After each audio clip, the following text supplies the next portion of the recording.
உயிர் பிரியும் நேரத்தை விட நட்பு பிரியும் நேரமே மிக கொடுமையானு சொல்லுவாங்க. ஆனால் நாம் தண்ணீர் பிரியும் நேரம் தான் மிக கொடுமையானது. ஏன்னா விவசாயத்துக்கு தண்ணீர் பற்றாக்குறையாக இருக்கிறது.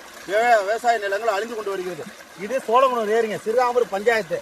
இது வாய்க்கா பறித்து தண்ணி வர வச்சா சீக்கிரம் ஏரி ரொம்பிடும், சோழகுணம் ரொம்பிடும். ஆனால் அவங்க இந்த குழாய் மாதிரி வச்சுருக்காங்க. இது என்னைக்கு ரொம்புறது? கொள்ளன ஆற்றுல இருக்க தண்ணி வந்து வேஸ்ட்டாக கடலில் போய் கலக்குறேன். கடலில் கலக்கிறதுல நமக்கு என்ன பயனு?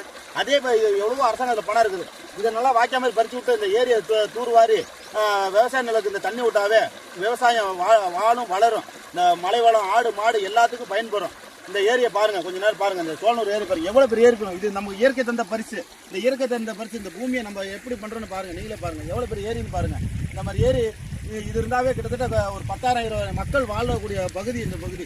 அதனால என்ன சொன்னா, அரசாங்கத்துல கையெடுத்து கும்புறேன். அரசாங்கம் இந்த நம்ம நிதியை ஒதுக்கி இந்த ஏரியை தூர்வாரணும். ஏன்னா நம்ம மண் வளம், மலை வளம், இயற்கை வளம், கடல் வளம் இது எல்லாமே நமக்கான அவசியமானது.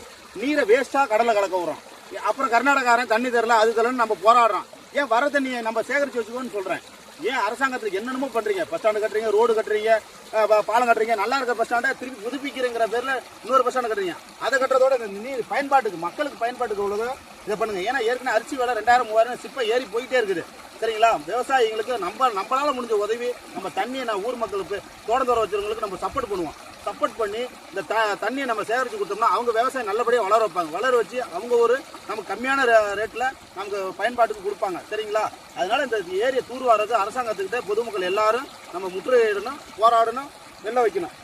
இது நாம் தமிழர். நாம் நம் இனத்திற்காக நம்ம போராடலாம். நம்ம பின்வரும் தலைமுறைக்காக போராடுறோம். நம்ம பேருவோம், நம்ம இறந்து போயிருவோம். ஆனால் பின்வரும் தலைமுறைகள், நம்ம பிள்ளைகளை இந்த நாட்டில் எதுவும் வெறுதை விட்டுட்டு போகக்கூடாது. அவங்களுக்கு ஏதோ ஒன்று வச்சுட்டு போகணும். அப்படிங்கிற மெயினான ஒன்று நீரை சேகரித்து வச்சுட்டு போகணும். அதே மாதிரி இருக்கிற மலைகளையும் நம்ம காப்பாற்றணும். அப்போ தான் சொல்கிறேன். இப்போ பாருங்கள் எவ்வளோ தண்ணி பாருங்க, நம்ம வேஸ்ட்டாக போகுது, கடலில் கலக்குறாங்க. அதனால நம்ம ஏரிக்காக விட்டுருக்காங்க. இதை நல்லா வாய்க்கா பறித்து நம்ம நீர்நிலையை பாதுகாக்கணும். நாம் தமிழர், நாமே தமிழர், விவசாயி வெல்ல வேண்டும்.